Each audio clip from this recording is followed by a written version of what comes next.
सितंबर के आखिर में समुद्री तूफान हेलेन और रवां माह आने वाले तूफान मिल्टन से मुतासरा रियासतों में ज़िंदगी मामूल पर लाने की कोशिशें जारी हैं। कई इलाकों में बिजली बहाल हो गई है और कई मकामात से मलबा साफ कर दिया गया है। सदर बाइडन ने हाल ही में फ्लोरिडा के मुतासरा इलाकों का दौरा किया, जिसके दौरान उन्होंने लोगों से कहा कि वो बहाली की कोशिशों में मिलकर काम करें।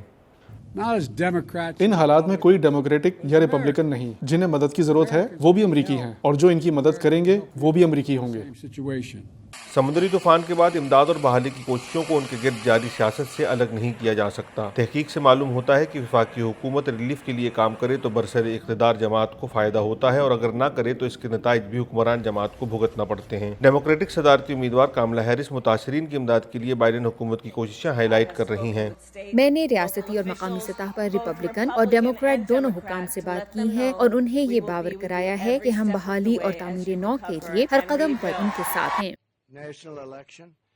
कामला हैरिस के सियासी हरीफ डोनाल्ड ट्रंप ने फेडरल हुकूमत की इमदादी सरगर्मियों से मुताल्लिक गुमराहकुन मालूमात फैलाई हैं। उनका दावा है कि रिपब्लिकन इलाकों को नज़रअंदाज करके रिलीफ फंड गैर कानूनी तारीकीन वतन को दिए गए हैं। वफाकी हुकूमत ने वो नहीं किया जो उसे करना चाहिए था, खास तौर पर नॉर्थ कैरोलिना के लिए। यहाँ के लोगों के साथ नाइंसाफी हुई है और उन्हें तकलीफ में छोड़ दिया गया है।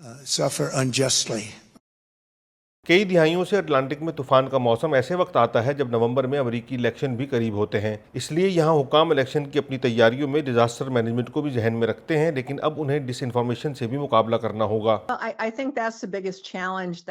तूफान के बाद पैदा होने वाले तबाहकुन हालात में इलेक्शन ऑफिशियल्स के लिए डिसइंफॉर्मेशन बहुत बड़ा चैलेंज है, क्योंकि सोशल मीडिया पर इलेक्शन के बारे में कई बेबुनियाद दावे किए जा रहे हैं कि वोटर अब बैलेट कास्ट नहीं कर सकेंगे, या तूफान की तबाही की वजह से कई जगहों पर वोटिंग नहीं हो सकेगी। यही वजह है कि हम वोटर्स पर जोर देते हैं कि सिर्फ बाएतमाद जराए से मालूमात हासिल करें।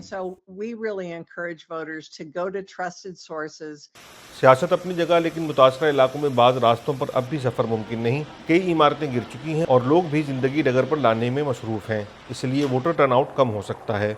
जिन रियासतों में डाक से वोट की इजाज़त है, वहाँ तूफान के बाइस डाक से वोटिंग भी मुतासिर हो सकती है। तकरीबन सभी रियासतें किसी न किसी सूरत में कबल अज़ वक्त वोटिंग की सहूलत देती हैं। कुदरती आफात से पैदा होने वाले मसाइल ना भी हो तो कई हुक्काम और एक्टिविस्ट लोगों पर अर्ली वोटिंग के लिए जोर दे रहे हैं। इलेक्शन डे ही पर वोट करने के बजाय अर्ली वोटिंग से आपको कई दिन मिल जाते हैं, क्योंकि कोई भी ये पेशगोई नहीं कर सकता कि कब कोई तूफान आ जाए और आपका इलाका इससे मुतासर हो जाए, या कोई कुदरती आफत जॉर्जिया में लोगों के लिए वोट डालना दुश्वार बना दे। तूफान से मुतासरा रियासतों जॉर्जिया और नॉर्थ कैरोलिना दोनों ही में कांटे का मुकाबला है। हुकाम ने यहाँ की बाज़ काउंटीज़ में लोगों के लिए वोट डालना आसान बनाने के लिए गैर मामूली लचक का मुजाहरा किया है।